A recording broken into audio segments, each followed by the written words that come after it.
Welcome to the Riding in the Weeds podcast, where we tackle life's inevitable challenges, from navigating mountain bike trails to overcoming business hurdles and forging deeper connections with pets and people.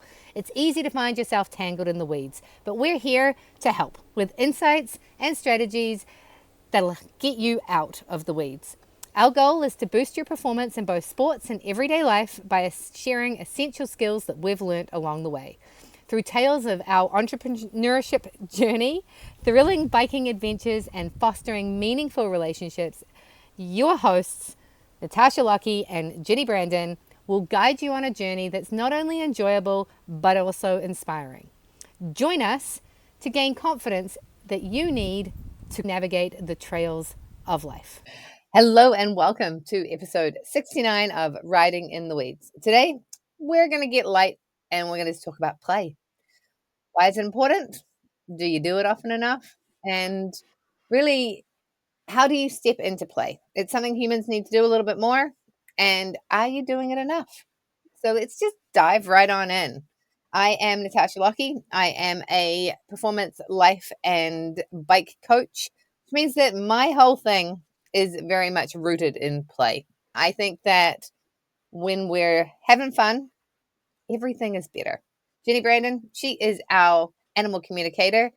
She is all about your relationships with your pets, which helps you with your relationships with yourself and everyone around you. So let's kick the ball into the court. Let's play around with this topic. That is so appropriate to start the conversation about play. Yeah, this kind of came up for me in, I don't even remember what sort of inspired it, but one of the things that I was thinking about is the passions that we have and what we have built our businesses around, like the foundation of where our businesses have come from, is a play activity. For you, that's biking. People go biking, mountain biking for fun. The idea. You're not doing that for transportation or to get to work or anything like that. It's to have fun. It's a mode of fun. It's a way to challenge the body and the mind, but it's fun. For me, why do you have a pet? You have pets because there's some sort of joy that you get out of that relationship. That's what's supposed to be happening. But I think everyday life, the minutia of things, and I think particularly when you have a business built around something like this, it can be very easy to fall into the trap of thinking it's work or making it work or just losing that playful spark and being silly. How many times have I gotten grumpy at my pets because I was trying to do something or I needed to get something done and they were interfering with whatever it was I wanted to do in the moment, or they were making it difficult for me to get something done. But that's not why I have my animals. I have my animals for companionship and fun and play and joyfulness. So I just wanted to pick this apart a little bit and get into it because I think it's something we don't talk about enough and we don't do enough. Oh, absolutely. One of the things I have said over and over again is if you're getting out on your bike and you're coming home frustrated, you're doing it wrong. The whole purpose of you starting riding your bike was to go and have fun. It doesn't matter if you don't make it up over that rock. It doesn't matter if you did that thing wrong. As long as you came back in one piece, that's all that really matters. I went out for a bike ride the other day and it was wet and slippery and dark, and I was pretty resistant to going because it was going to rain, and I was kind of scared because these trails are scary when it's dry. Not scary, but it's like there's roots. It's tough going. And I got off my bike and walked so many times. And I was like, yeah, you'd never know I was a professional bike coach at this point. But it was so fun. It's a Wednesday night ride that the local bike shop does, and the whole purpose is fun. You ride for a short period of time and then you stop and you take a break and they have beer and a smoke, and then you keep going and then you stop again. And the purpose is to hang out and just be out together on the trails having fun. And of course now it's dark early, So I just added a whole extra piece, and everyone's feeling the same way. This isn't a ego competition. Like, yeah, so I didn't make that bridge. I didn't want to because I might die. And so really stepping into that idea that we were going out for fun. That was the only purpose. That was the only reason this thing was happening. And yeah, you're absolutely right. We forget and we make it all really serious. And it's not what we're here for.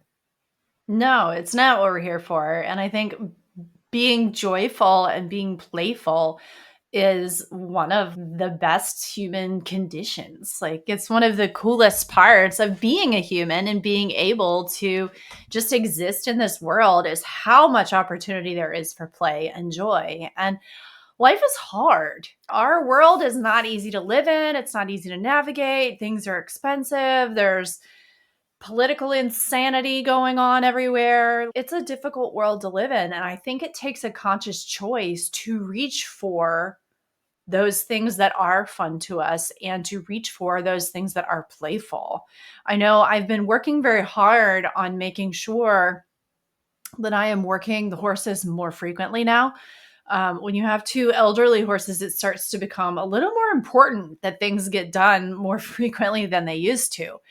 And it's deepening my relationship with them. And it is also bringing them along even faster. The results I'm getting are mind blowing for everybody. And I'm never regretting making the time to go do it. There have been plenty of days where I would rather stay inside. Thursday was a great example. It was about 60 degrees and 25-mile-an-hour wind gusts, and it had just cooled off. So that's always a recipe for the horses to be pretty spicy because they love it when it gets cool because they feel better. And I was like, I don't know if I really want to be standing out there in this. And I decided to do it anyway. And I had one of the best sessions with B that I have had almost the entire time. She's been with me since March. And I'm so glad that I just decided I was going out there anyway and I was going to do it anyway. And it was enjoyable. It was challenging, not going to lie, but it was enjoyable. And like I said, she made so much progress in that session because I decided to do it. Where would I still be if I had just not bothered to do it? And it feels weird to say that you have to force yourself into these things sometimes, but I feel like if we don't intentionally decide to go do something, then it's just easy to just roll through half numb, scrolling social media and not connect in with that feeling. Well, what you said there, though, was it's challenging, but it was fun. And then earlier you said life is hard and it can be a struggle. And so what's really interesting there is that's exactly it. Life can feel really hard. However, when you talked about doing something that brings you joy, it was a positive. It's challenging, but it was fun. That's because of the way you looked at it. That's because of the way you approached it. Yeah, it's not always what you want to do in the moment because our bodies go for comfort. And we're in this world where we think that comfort is going to bring us joy. And it doesn't. It just keeps us trapped in things being hard. Whereas when we challenge ourselves to do the thing that we don't necessarily want to do, but it's the thing that's going to move us forward, then it actually becomes fun. And I've been seeing this a lot lately with what I'm doing. I'm reaching out to people about my Trinont opportunity. And it's really scary and it's really hard because I'm wrapping all of these feelings in this fear of being rejected and people not liking me and ruining my reputation and all of this stuff I've been told that could happen if I do this thing. But what if I made it a game? What if I somehow figured out how this could be fun for me and moved into that, reaching out and talking to people as a joyful, playful game, suddenly it becomes challenging but fun as opposed to hard and a struggle. And I think that's where it's so easy to rewrite. My mentor that I've been working with for many years is just in the process of launching her experience product masterclass. And it's all about how to gamify a course so that you get a high completion rate and you make it fun for the students. And therefore, when it's gamified, they're going to get points, they get cheers, they get all these things that don't actually mean anything. Like, what can I do with the points? Nothing. But it feels good to get the points, and that's what we're going for. How can we make it so it feels good to do this thing versus the mindset of this is going to be hard? This is actually such a great conversation for me because I have been looking at things and being like, oh, I got to do this thing. I got to pack the camper. It's going to be hard. They're like, well, okay, how do I make it a game? Because as soon as we make it into a game, it's now like, okay, well, here's the scoreboard. Like, what are you doing? And I've been working with creating an online course for my dad and in this Experienceify software program. And somebody wrote to me and said, oh, thank you so much for putting so much into creating this course. I really enjoyed it. The claps, the points, they kept me going right to the end. And again, what do you get for the points? Nothing. Is that with the kids? I'd always be like, yeah, you get 10 points. And they'd be like, what do I get for my points? I'm like, nothing. And they were like, oh, all right. And like the person who gets to the end of the thing the fastest gets another 10 points. And they're all like, okay. Do you think one of them asks me at the end of the day, how many points do I have? So I'm like, they're not real. It doesn't matter. They don't need a candy at the end. It's just the idea that, hey, I got 10 points. I just worked the election and we took a tally. How many people are going to vote today? And we all wrote down our numbers and then we surpassed them. So we're like, all right, let's go again. And at the end of the day, we were counting everything up and I was like, hold on a second. My number was 357 and we had like 353 votes on the tabulator and 14 envelopes. And I was like, hold on a second. I think I won. Like, to the number. Like, and I was like, yeah, go me. And we all kind of stood there and everyone had gone. There was only 3 of us left. And the boys kind of looked at me. I was like, I got it to the number. And they were like, that's pretty cool. There was no prize. But it made the day really fun to have all written down, like, you know, when I was like, all right, let's go again. It takes the hard. It takes the not wanting to be comfortable. Like, well, you know what? I want to go for a run. Let's do it. I don't really want to get cold and wet and go for a run, but I know I'm going to enjoy it. So where in your life can you take a look at things that you're like, oh, it's going to be hard, and gamify it? Or add something that's fun. If I have to go and clean the kitchen, I'm like, right, where's a podcast? Where's something that I want to listen to so that I can add a little bit of fun and enjoyment into this experience? And I actually find it quite enjoyable to clean stuff up because then it's clean at the end of it and I feel better. But I also really enjoy listening to something while I'm doing it. Yeah. I love everything that you have said there. And I think that it's really important to highlight the fact that our culture is so based around comfort and immediate comfort. And the problem is that's really not how life works. That's really not how the universe works. And if we can learn to work with that delayed gratification, the short-term discomfort for a long-term gain, then that makes it easier to cope with whatever that discomfort is in the moment and to find ways to bring it into more fun. And I know with the horses that sometimes it's been challenging over the years, particularly working with my horse who's so big, that when his energy goes up and he gets playful or scared, either way, it doesn't even matter. It can be scary to me.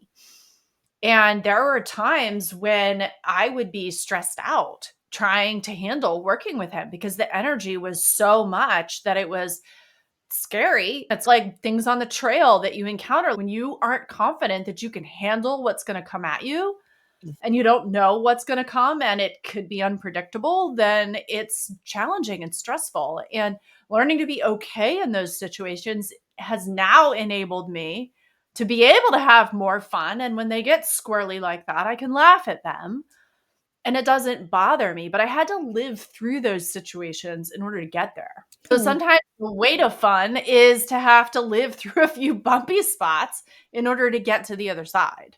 Well, and reminding yourself, we've had kids that are like, oh my God, I almost died. And we're like, yeah, that's the point of mountain biking. You actually feel like you're almost dying most of the time. And that's where the fun comes from, because you don't. And the reality is you're very seldom, unless you're out there doing Red Bull Rampage or crazy stuff where actually you are on the edge. But that's your personality, right? You're out there doing it. It is fun because you're pushing that limit between near death and success.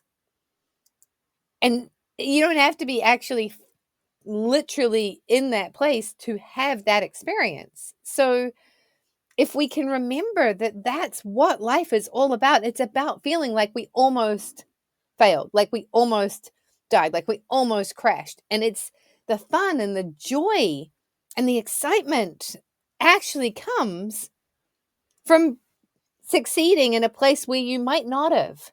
And where we've gotten it so wrong in the whole human experience is that instead of attaching to the I made it, we're attaching to the oh my God, I almost died.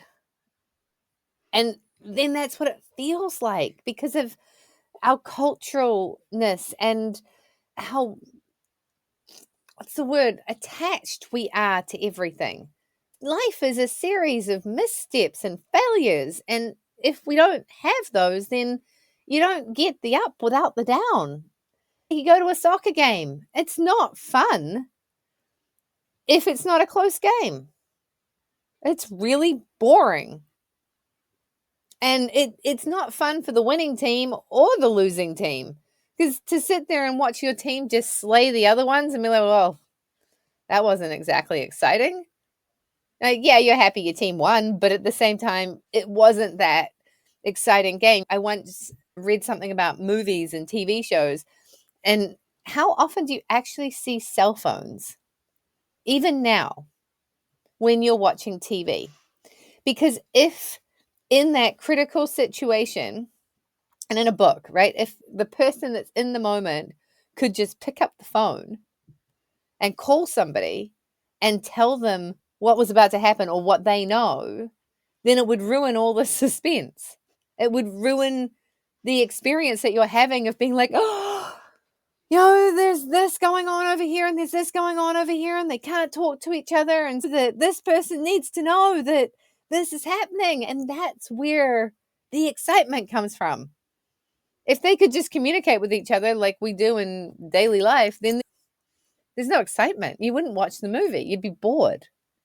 Like, not knowing what's going to happen next is where all the excitement comes from when we're watching TV. So why are we so worried about what's going to happen next in our day-to-day lives? Because really, if we could get attached to the excitement and the journey and the experience, then we could let go of all of this other stuff that keeps us separated and keeps us stuck in this unhappiness. Yeah. Well, it's funny because as human beings, we want normalcy.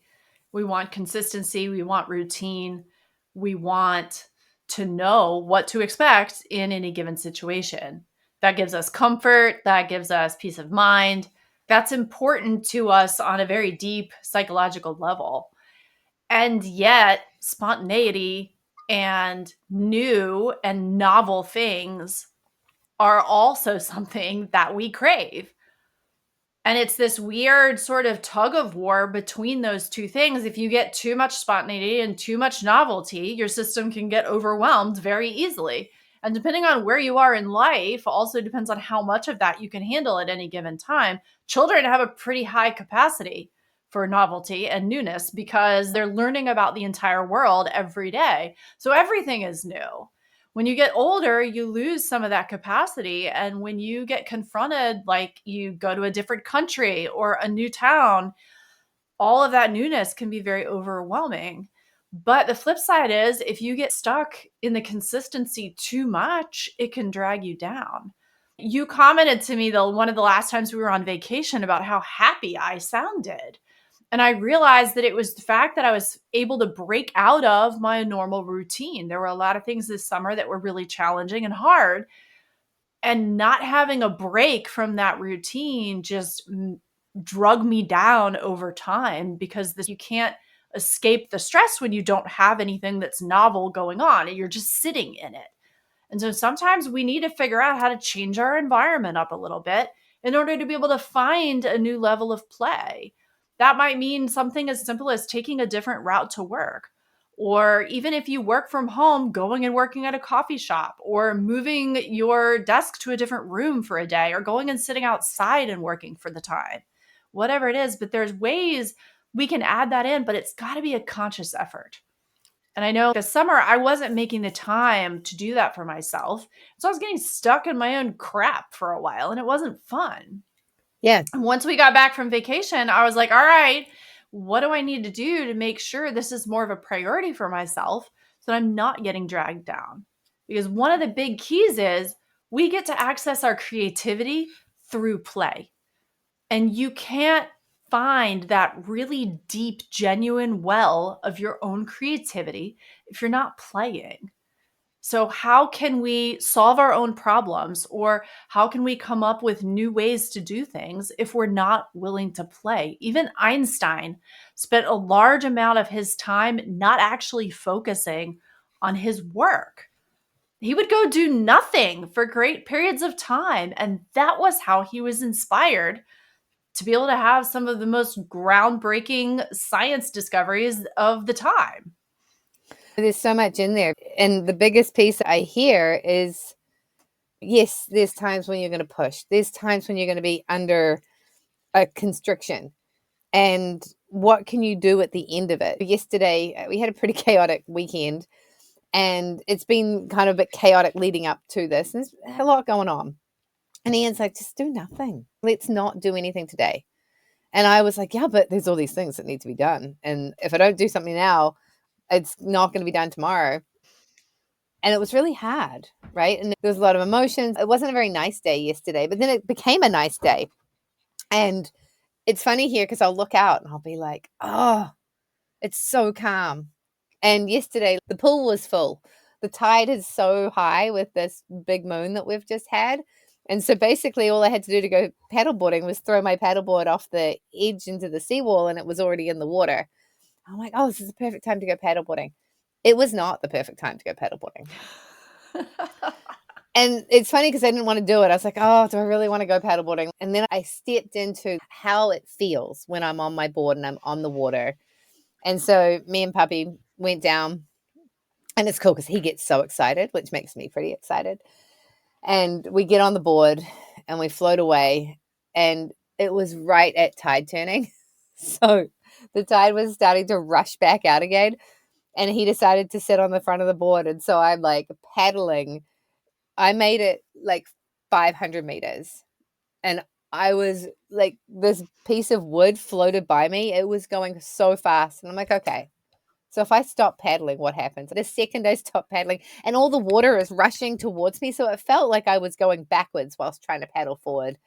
And I eventually just was like, I give up. What I should have done is got Ian to take me and drop me down the road. I should have just sat on my paddleboard and just floated home. Floated back? Yeah. Because I was going nowhere fast. And then the other day I went out and I decided that I wanted to go into town. And it was windy and the tide was going in that direction. And so I was like, this is the worst decision ever. But I'm going to choose to enjoy the float down into town. And then I'm going to turn around And it was like running uphill the entire way. I honestly was starting to be like, are we going to make it? And the dog's just like, dude, we're not going anywhere. Pedaling, and people are watching me from the sides, just being like, that looks really hard. I'm like, yeah, like, I'm not sure I'm going to make it. I got the wind. And then he jumped off the front of the board, and instantly I started moving. I'm like, well, half my problem is the 100-pound dog at the front of my board. And if you're in our Facebook community, I'll post some photos up there so you can see what I'm talking about, because you'll think it's hilarious. The whole town thinks I'm crazy. No one knows who I am. They know me by the fact that I'm the girl with the massive dog on the front of my board. But it was still really fun. I was gone for 20 minutes. I came back and Ian's like, oh, you were gone for quite a while. I'm like, no, like you did a live 20 minutes ago of me leaving, and I was going nowhere fast. But it's actually really fun to do it when I was like, nah, I don't really feel like it. No, I don't really know if I want to do it. I can only go left or right. It's kind of boring. Like, where was I trying to go? Why do I need to get somewhere? Maybe just being on the water and chill it out. It is pretty funny though, because there's always a tide. So I got to go left or right. I can't just go and float around. But the other day I went out and I paddled around the corner, and then the tide was coming back. It was gentle. And so we just sat, and me and the dog just slowly floated back. And I practiced just being. Listened to a message from you, responded to a message from you. The next goal is to be able to be without picking up the darn phone, right? Like getting in the bathtub and just being in the bathtub without picking up the phone.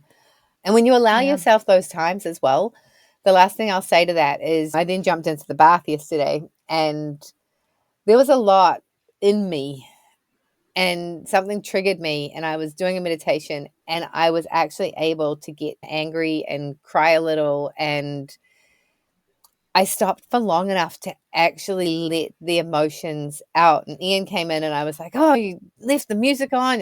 He turned my lights off and then had the music playing.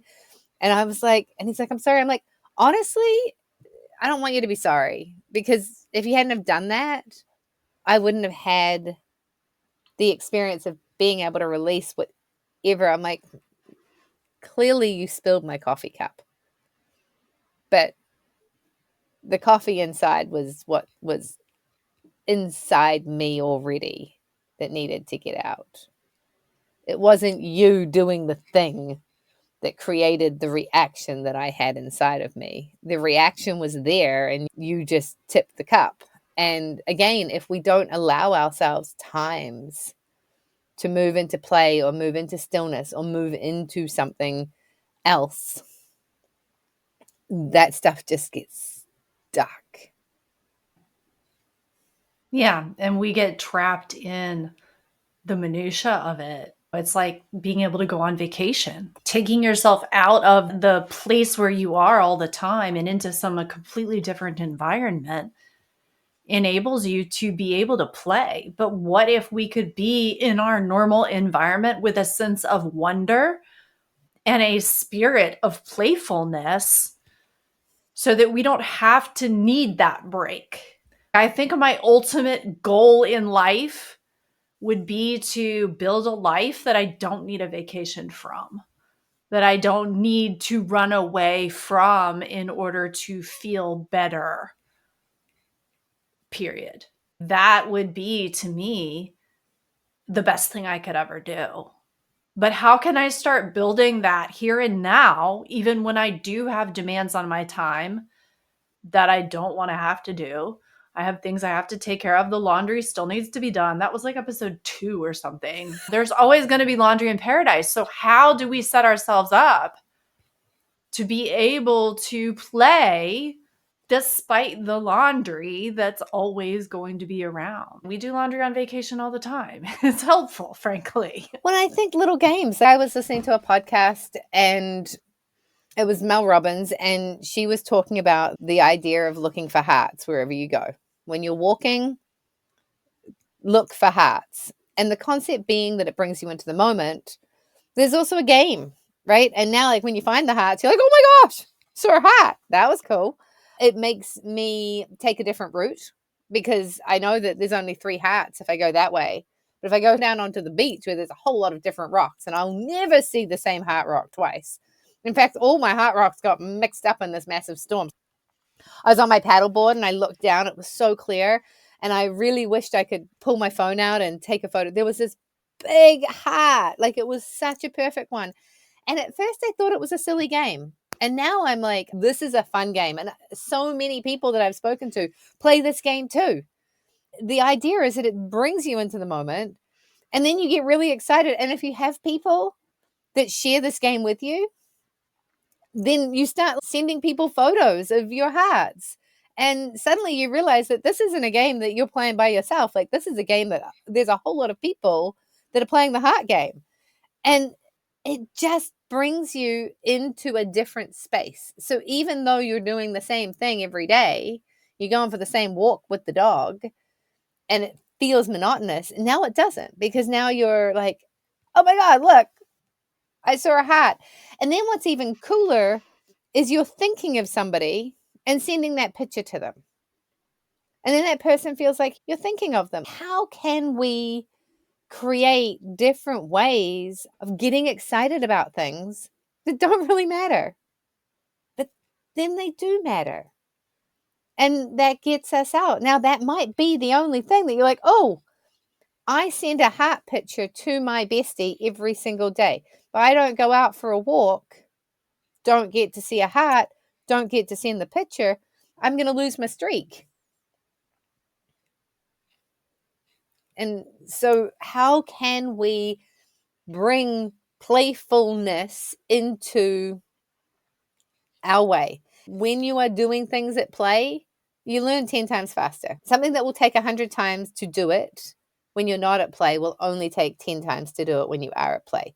And that is my whole soapbox, is that I teach and my retreats that I run are all about the self-development, the self-learning that we get when we are playing. So if you go out and you do something on your bicycle and you have an experience of breaking through and being challenged because you did it in a physical sense, because you did it in an environment of fun, you are going to learn that way faster than breaking through challenges whilst working on your computer. It's not going to happen as quickly if you're not doing it at play. If I make a game out of reaching out to 2 people every day to tell them about the business opportunity that I have with my network marketing company, now it's like, all right, how many no's can I get today? That is going to make those muscles stretch faster than if I have to message 2 people every single day. It's going to take me 100 times of doing that before it starts to feel natural. But if I do it in a way that is fun, it's going to get there faster. And it's so interesting. If you start to think about it, you can see how this actually works in every area. If we can do it physically, if we can do it in a fun way, then we can move through. And this is literally my whole thing. And one last thing that I'll say is that my friend yesterday asked me, why do you care?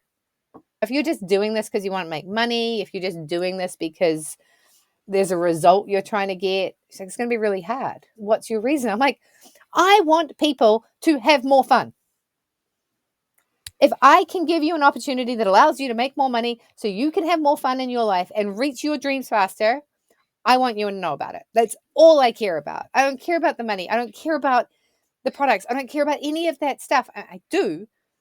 But what I care about, number one, is giving people an opportunity to be able to bring more play into their lives and have more fun. You know what you can buy if you have more money? You can buy a new mountain bike. You know, work is for people that don't snowboard. Work is for people that don't bike. Why? Because if you are a mountain biker or a snowboarder or a skier or a horse rider or a climber or fill in the blank, when you go to work, you are making money so that you can buy a new bike, so that you can book your next ski vacation, so you can go and do the thing that you want to do. So now it's not work anymore. It's a game. It's a game to get enough money so that you can go and do the thing that you like to do. People used to get so mad at me. You know how expensive bikes are? And I'm like, yeah, I do. Work is people who don't bike. Why? Because when you are working towards a goal that is going to give you fun, it's not work anymore. Yeah, I love it. I love it. This brings up something that we talk about a lot with the horses, and that is the sympathetic nervous system versus the parasympathetic nervous system. And the sympathetic nervous system is what controls fight and flight. Yes. The parasympathetic nervous system, as they often refer to it, is rest and digest. Yes. If you are not in rest and digest, you can't learn. Yes. And so, what are we doing to ourselves if we are constantly under stress, constantly in fight and flight, and trying to build a business, or trying to run a family, or trying to run a home, or trying to nourish ourselves and cook meals? What are we doing to ourselves if that side of our nervous system is the only thing that's ever activated? We're making ourselves sick. We can see that. Yeah. We're going to be able to progress, and we're never going to be able to grow and build skills so that we can do things differently. But you've got to be able to break that cycle and invite in some kind of play and some kind of release for the nervous system so that you can get to that space. Like I said, Einstein dedicated time to specifically do nothing and to play for himself. And that's how he had his revolutionary breakthroughs. What if you made a choice to do that intentionally in your life so that you can progress in other areas? It's so unfortunate that the corporate world does not view those kinds of activities as necessary to progress. But it makes sense. And this is not what we talk about in this podcast, but I'm going to just very briefly say that if we are stuck running the entire time, then we are stuck in fear. We are stuck in lack. We are stuck in the system. If you want to retaliate against the system, the number one way you can do that is step into your parasympathetic, is to go out and have fun. And the whole of our society is set up to make us feel like the only way to get through and the only way to get to the other side is to struggle and to work really hard. And as long as you stay there, then you are in the right place for you to be able to be controlled. Because you are always looking for a solution when the solution is, as you say, quite often, it's to stop. And you're going to say to me, well, I can't stop. What if stopping is exactly what needs to happen for you to move to the next step? And how are you going to know if you keep running? Because sometimes when you're in a race, you don't feel like you can stop and have an energy break. And, you go to a triathlon, you go to a multi-stage race. You know what they have in lots of places? They have places for you to stop. They have fueling stations where you are to stop, and they put them in the places where you're going to need fuel. So you can stop and you can refuel. And if you run past that station, you're going to run out of fuel. So the amount of time that it would have lost you to stop and get a drink and throw some candy in your mouth and then keep going is shorter than what's going to happen when you bonk and you cramp up. Ian and I were on a big bike ride one day, and we stopped, and I said to him, would you like some of my energy chews? Like, no, I don't need them. Let's just get going. Let's keep going. I'm like, are you sure? He's like, no, let's just keep going. I'm like, okay. Because we were in a race. We had to beat the people that were behind us or the guy that was in front of us. I mean, we weren't in a race. We were literally just out for an enjoyable ride. And sure enough, 20 minutes later, he's lying on the side of the trail, completely cramped up. And guess what I'm feeding him? Those chews. And it took half an hour for him to recover when if he had just taken the chews when we were stopped, that wouldn't have happened. So next time you feel like you need to push through, stop and get up and dance for 2 minutes. Go for a walk outside. Look for a heart. And let me know whether that gave you the fuel to go longer and further and faster. Or do the opposite and let me know how that works out. Keep doing what you're doing. Yeah, I love this. It's so true. And it's so easy to get bogged down in. And it's so easy for us to say this sitting here. I have to work at this. And it took you reflecting back to me the shift in my own energy when we were on vacation for me to go, dang it, I got to get out of my own mold every now and then. I've got to get out of my own rut. And the only way to do that is to make the choice yourself, to intentionally decide to do it differently.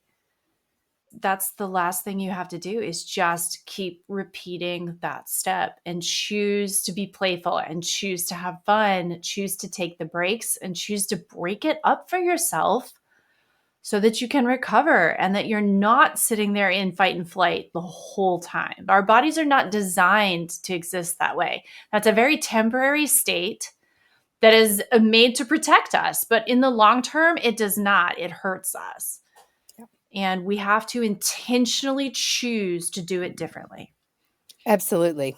So your homework, if you are still with us listening to this podcast, the homework is right now, before you even stop listening to us, stand up, whatever you're doing, stop doing whatever you're doing and do a little jig, do a little dance, or go out and go for a walk and look for a heart.